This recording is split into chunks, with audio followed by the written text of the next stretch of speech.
ହଉ ପ୍ରଭୁ ଧବଳେଶ୍ୱର ମହାପ୍ରଭୁ ଜଗତର ମଙ୍ଗଳ ହଉ। ଆଜି ସଂକ୍ରାନ୍ତି ଅକ୍ଷୟ ତୃତୀୟା।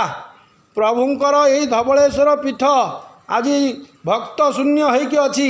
ଏ କରୋନା ମହାମାରୀ ଆଜି ସମସ୍ତଙ୍କୁ ଧବଳେଶ୍ୱରଙ୍କର ଦର୍ଶନ ପାଖରୁ ଦୂରେଇ ରଖିଛି। ତେଣୁ ଧବଳେଶ୍ୱରଙ୍କ ପୂଜକ ଏହି ଧବଳେଶ୍ୱରଙ୍କ ପୀଠରେ ଜଗତ ମଙ୍ଗଳ କାମନା କରି ସମସ୍ତ ସଂସାରକୁ के करोना दाउरू रक्षा करने निमंते 108 आज घृत दीप ये धवलेश्वर पीठरे आज लगी।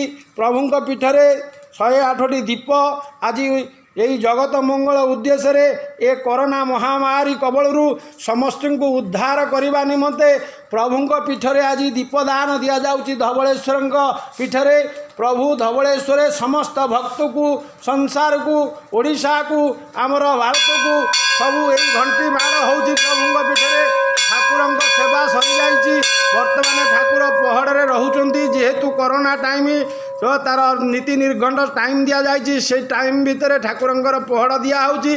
तापर प्रभुंर ये दीपदान चली यही कोरोना महामारी ग्रास करने दिनू धवलेश्वर यही ठाकुर पाखे भोग लगी हो भक्त मानकर किंतु आज ये दुर्दशा ठाकुर कौन भोग भक्तर ग्रहण करें कि भक्त प्रभु सेवा करें। जय बाबा धवलेश्वर महाप्रभु जगतर मंगल करंतु बोल आंदे समस्त दाता भक्त महाप्रभु ये कोरोना रोग उद्धार करंतु बोल आंदे प्रभु समस्त मंगल करंतु बोल आंदे यहीपरि महाप्रभु महादीप नागु थाउ धवलेश्वर पीठरे समस्त मंगल पे ये कोरोना दाउरू बंचापी बोल आंदे भक्त मानू सुबुद्धि दियंतु धवलेश्वर महाप्रभु कोरोना दूरे जाऊ बोल आंदे ओम नमः शिवाय धवलेश्वराय नमः धवलेश्वर।